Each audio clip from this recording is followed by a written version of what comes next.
भारत अपने पुराने रुख पर पूरी तरह से तटस्थ नजर आता है कि हम ही तय करेंगे कि हम किसके साथ रहेंगे, कब हमारा रुख किस देश के लिए क्या होगा। और देखिए, ट्रेड पर अमेरिका का दोहरा रुख सामने आ रहा है। रूस के साथ अमेरिकी ट्रेड तो जारी है।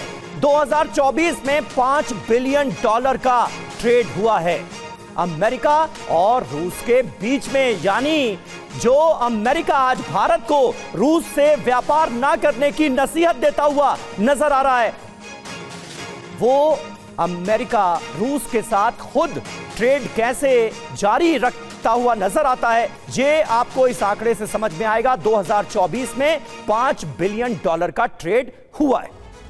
तो ट्रंप भले ही रूस का तेल खरीदने पर भारत को टैरिफ की धमकी दे रहे हैं, लेकिन सच यह भी है कि अमेरिका भी रूस के साथ व्यापार कर रहा है। आइए अब आंकड़ों के जरिए ट्रंप की, अमेरिका की इस दोहरी नीति का पर्दाफाश कर देते हैं आपके सामने। अमेरिका और रूस में ट्रेड, ट्रंप का पर्दाफाश। 2024 में कुल व्यापार हुआ $5.2 बिलियन का, $5.2 बिलियन। अमेरिकी इंपोर्ट इसमें से था $3.27 बिलियन। रूस से अमेरिकी इंपोर्ट क्या क्या हुआ? न्यूक्लियर इंडस्ट्री के लिए यूरेनियम, हेक्साफ्लोराइड, इलेक्ट्रिक व्हीकल के लिए पैलेडियम, फर्टिलाइजर, केमिकल।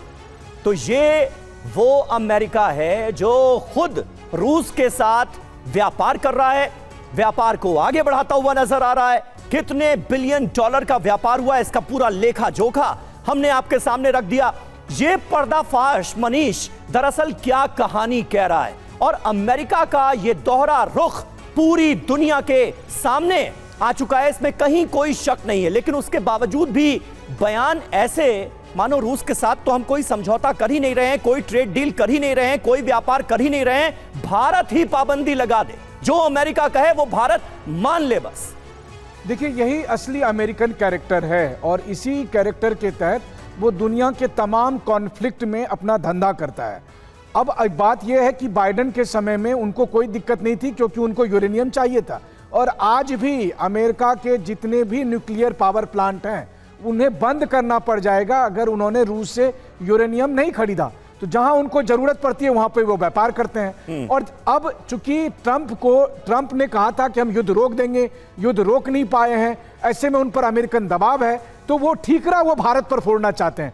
हकीकत यह है कि ट्रंप अपने वादों में फेल हो चुके हैं, और इतना ही नहीं, वो बल्कि अमेरिका के मिलिट्री इंडस्ट्रियल कॉम्प्लेक्स के भारी दबाव में है, जिनका दबाव है कि या तो आप इस युद्ध को आगे बढ़ाओ नहीं तो आप मारे जाओगे, जिनका दबाव है कि अगर आपको कमीशन चाहिए तो आप पाकिस्तान को गले लगाओ, आप रूस के साथ युद्ध को आगे बढ़ाओ। और इसीलिए वो भारत पर टैरिफ के नाम पर दरअसल युद्ध में घुसना चाहते हैं और लगातार युद्ध की आग को बढ़ा रहे हैं। और ट्रंप की ये पॉलिसी अमेरिका में भी लोग पसंद नहीं कर रहे हैं।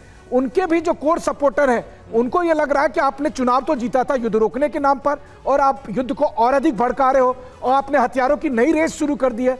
इन सब के बीच में आप भारत को जिम्मेदार ठहराकर आखिरकार इसका भुगतान कौन करेगा? इसका भुगतान वो अमेरिकी जनता करेगी जो भारत के सामान को खरीदती है।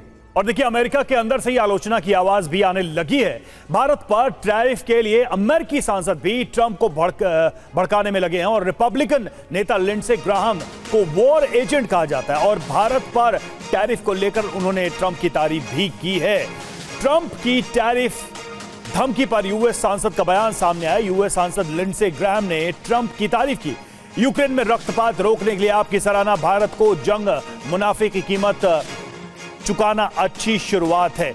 और ट्रंप तो 25% टैरिफ की बात कर रहे थे, लेकिन उनके नजदीकी काफी आगे निकल गए। ट्रंप के सहयोगी स्टीफन मिलर ने भारत पर टैरिफ को लेकर क्या कहा, यह भी सुनिए।